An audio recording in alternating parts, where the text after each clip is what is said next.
പരാതി വന്നിങ്ങനെ ഞാൻ എല്ലാ വീഡിയോയിലും ഈ ഷർട്ടാണ് ഇടുന്നത്. അപ്പോൾ യാദൃശികമായിട്ട് സംഭവിച്ചു പോകണമാണ്, മനഃപൂർവ്വം ഇടണമല്ല. എല്ലാവർക്കും ഈ ഒരു ഷർട്ടിലേ കാണാൻ പറ്റണുള്ളൂ എന്ന് പറയണ്ടേ, ക്ഷമിക്കണം. അപ്പോൾ നമ്മളിന്ന് വന്നിട്ടുള്ളത് നമ്മുടെ സ്ഥിരം ടീമായിട്ടുള്ള മദീന ഓട്ടോ കൺസൾട്ടൻസിയിലാണ്. നമ്മളിതിന് മുന്നേയും പല വീഡിയോകളും ചെയ്തിട്ടുണ്ട്. അപ്പോൾ നമ്മുടെ വീഡിയോ കാണുന്നവർക്കറിയാം, അറിയാത്തവർക്ക് വേണ്ടി പറയണം. ആരെങ്കിലും യൂസ്ഡ് ഓട്ടോറിക്ഷ ഒക്കെ തപ്പി നടക്കുന്നുണ്ടെങ്കിൽ എവിടെ നിന്ന് എടുക്കണം, എങ്ങനെ എടുക്കണം, അടവ് കാര്യങ്ങളൊക്കെ എങ്ങനെ ചെയ്യണം എന്നൊന്നും അറിയാത്ത ഒരുപാട് ആളുകളുണ്ടാവും. അപ്പോൾ നമ്മുടെ വീഡിയോ ഒക്കെ കാണുന്നവർക്ക് വലിയ ഉപകാരമായിരിക്കും. ഈ യൂസ്ഡ് വണ്ടി എവിടെ നിന്ന് എടുക്കണം, എങ്ങനെ എടുക്കണം എന്നുള്ളതൊക്കെ നമ്മുടെ വീഡിയോയിൽ കറക്റ്റ് പറയുന്നുണ്ട്. നമ്മളിപ്പോൾ ഇന്ന് വന്നിട്ടുള്ളതും ഒരു യൂസ്ഡ് ഓട്ടോ കൺസൾട്ടൻസിയിലാണ്. ഒരുപാട് കളക്ഷൻ വണ്ടികളുണ്ട്. നിങ്ങൾക്ക് പറ്റിയ ഏത് മോഡൽ വേണമെങ്കിലും നമുക്ക് ചെറിയ വണ്ടി മുതൽ ഏറ്റവും വലിയ വണ്ടി വരെ ഇവിടെ കളക്ഷനിലുണ്ട്. അപ്പോൾ നമ്മൾ ഓരോ വണ്ടിയും അതിൻ്റെ ഡീറ്റെയിൽസും കാര്യങ്ങളൊക്കെ ഈ ഒരു വീഡിയോയിൽ കാണിക്കുന്നുണ്ട്. വണ്ടികളും ഓരോന്ന് സെപ്പറേറ്റ് തന്നെ നമ്മൾ കാണിച്ചു തരാം. നേരെ വീഡിയോയിലോട്ട് പോകാം. എന്തെങ്കിലും ഡൗട്ടോ കാര്യങ്ങളൊക്കെ ഉണ്ടെങ്കിൽ നമ്മൾ കൊടുക്കുന്ന നമ്പറിൽ വിളിച്ചാൽ കൂടുതൽ ഡീറ്റെയിൽസൊക്കെ അവർ പറഞ്ഞു തരുന്നതാണ്. അപ്പോൾ നേരെ വീഡിയോയിലോട്ട് പോകാം. തന്നെ നമുക്ക് 3 കുട്ടപ്പന്മാരായിട്ടുള്ള വണ്ടികളുണ്ട്. ബജാജിൻ്റെ ഏറ്റവും ചെറിയ വണ്ടിയല്ല, അതിൻ്റെ നേരെ മേലെ നിൽക്കുന്ന വണ്ടികളാണ് ഈ 3. ബജാജിൻ്റെ മാക്സിമം ആണ് ഇത് 2. ഇത് ബജാജിൻ്റെ XYD ഏറ്റവും ടോപ്പ്, ബജാജിലെ ഏറ്റവും സൈസുള്ള വണ്ടിയാണത്. അപ്പോൾ നമുക്ക് ഈ ഒരു വണ്ടി കാണാം. KL 18 രജിസ്ട്രേഷനിൽ നിൽക്കുന്ന ബജാജിൻ്റെ മാക്സിമാണിത്. ഇതിനെക്കുറിച്ച് പറയുകയാണെങ്കിൽ കംപ്ലീറ്റ് വർക്ക് ചെയ്ത് നിർത്തിയിട്ടുള്ള വണ്ടിയാണ്. ഇതിലിനി നമുക്കൊന്നും കൊണ്ടുപോയിട്ട് പേടിക്കാനോ അല്ലെങ്കിൽ ഇതിലൊരു പാച്ച് വർക്ക് അതുപോലെ വുഡ് അങ്ങനെ ഒന്നും നമുക്ക് പേടിക്കാനില്ല. കംപ്ലീറ്റ് വർക്ക് ചെയ്തിട്ട് നല്ല അടിപൊളിയിൽ നിർത്തിയിട്ടുള്ള വണ്ടിയാണ്.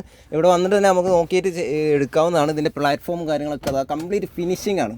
നല്ല ക്വാളിറ്റി ഉള്ള പെയിൻറ്റും അടിച്ചിട്ടുണ്ട്. നമുക്ക് ആ പെയിൻറ്റ് കണ്ടാൽ തന്നെ മനസ്സിലാവും. അതേപോലെ ഇൻറ്റീരിയർ വർക്കൊക്കെ നല്ല ഭംഗിയിൽ ചെയ്തിട്ടുണ്ട്, ഒന്നും പറയാനില്ല. അത്രയും വൃത്തിയിൽ ചെയ്ത് വെച്ചിട്ടുണ്ട് ഇൻറ്റീരിയറൊക്കെ. സീറ്റിൻ്റെ ഒരു വർക്ക് നമുക്ക് കണ്ടാൽ തന്നെ മനസ്സിലാവുന്നുണ്ട്. അതേപോലെ കംപ്ലീറ്റ് പേപ്പറുള്ള വണ്ടിയാണത്. ബാക്ക് സൈഡ് വന്നാൽ ഒക്കെ കംപ്ലീറ്റ് പുതിയ വർക്കാണ് ചെയ്ത് വെച്ചിട്ടുള്ളത്. ധൈര്യത്തിൽ നമുക്കൊന്ന് കൊണ്ടുപോയിട്ടൊരു 4-5 വർഷം കണ്ണ് ചിമ്മിയിട്ട് ഓടാം. പേപ്പർ മാത്രം ഒന്ന് എടുത്താൽ മതി. 2020 മോഡലാണ് വണ്ടി. ഈ ഒരു വണ്ടിക്ക് ചോദിക്കുന്നത് 2 കൊല്ലം പേപ്പറുള്ള വണ്ടിയാണ്. 2020 മോഡലായതുകൊണ്ട് തന്നെ നിലവിൽ 2 കൊല്ലം പേപ്പർ കിട്ടുന്ന വണ്ടിയാണ്. ചോദിക്കുന്ന റേറ്റ് എന്ന് പറഞ്ഞാൽ 2,08,000 ആസ്കിംഗ് പ്രൈസാണ്, ഒറിജിനൽ പ്രൈസ് അല്ല. നിങ്ങൾ എടുക്കാൻ വേണ്ടി വരുന്ന ആളാണെങ്കിൽ എന്തായാലും പ്രൈസ് അഡ്ജസ്റ്റ്മെൻറ്റ് ഉണ്ടാവും. ധൈര്യത്തിൽ പോകുന്നോളി. അപ്പോൾ നമ്മുടെ അടുത്ത വണ്ടിയും വരുന്നത് ബജാജിൻ്റെ ഒരു മാക്സിമ തന്നെയാണ്.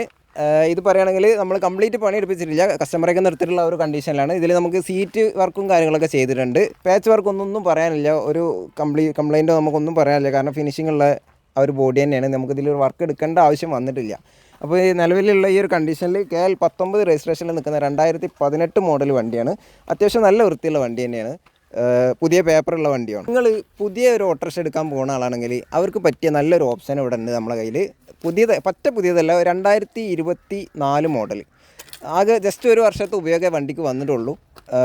ഒരു പുതിയ വണ്ടി എടുക്കാൻ പോകുന്ന ഒരാളാണെങ്കിൽ ഈ ഒരു വണ്ടി നോക്കുന്നത് വളരെ നല്ലതായിരിക്കും. കാരണം അധികം ഓടിയിട്ടില്ലാത്ത വണ്ടിയാണ്. 1 കൊല്ലം കൂടെ നിലവിൽ പേപ്പറുള്ള വണ്ടിയാണ്. തീരെ ബ്രേക്ക് എടുത്തിട്ടില്ല. നമുക്ക് പുതിയ വണ്ടികൾ എടുക്കുമ്പോൾ 2 വർഷം വരെ ബ്രേക്ക് കിട്ടുന്നതാണ്.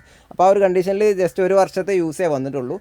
ഇൻറ്റീരിയറും കാര്യങ്ങളൊക്കെ പറയുകയാണെങ്കിൽ കംപ്ലീറ്റ് ഇപ്പോൾ ചെയ്ത് വെച്ചിട്ടുള്ളതാണ്. പുതിയ ഇൻറ്റീരിയർ വർക്കാണ്. അതും നമ്മുടെ ലോക്കൽ പണിയൊന്നുമല്ല, അത്യാവശ്യം നല്ല ക്വാളിറ്റി ഉള്ള വർക്ക് തന്നെയാണ് ചെയ്തിട്ടുള്ളത്. സീറ്റ് വർക്കൊക്കെ നല്ല ക്വാളിറ്റി ഉള്ള വർക്ക് തന്നെയാണ്. പിന്നെ പുതിയ വണ്ടി ആയതുകൊണ്ട് തന്നെ അതിൽ തുരുമ്പോ അല്ലെങ്കിൽ എഞ്ചിൻ്റെ സംബന്ധമായ കംപ്ലയിൻ്റ് ഒന്നും നമുക്ക് പേടിക്കാനില്ല.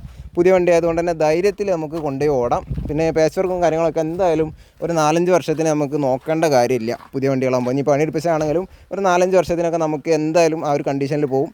അപ്പോൾ KL 40 രജിസ്ട്രേഷനിൽ നിൽക്കുന്ന ഈ ഒരു വണ്ടി ആർക്കെങ്കിലും ആവശ്യമുണ്ടെങ്കിൽ എത്രയും പെട്ടെന്ന് കോൺടാക്ട് ചെയ്തോളി. പുതിയ വണ്ടി ആയതുകൊണ്ട് തന്നെ ചിലപ്പോൾ അധികം നിന്നോളണമെന്നില്ല, പെട്ടെന്ന് പോകും.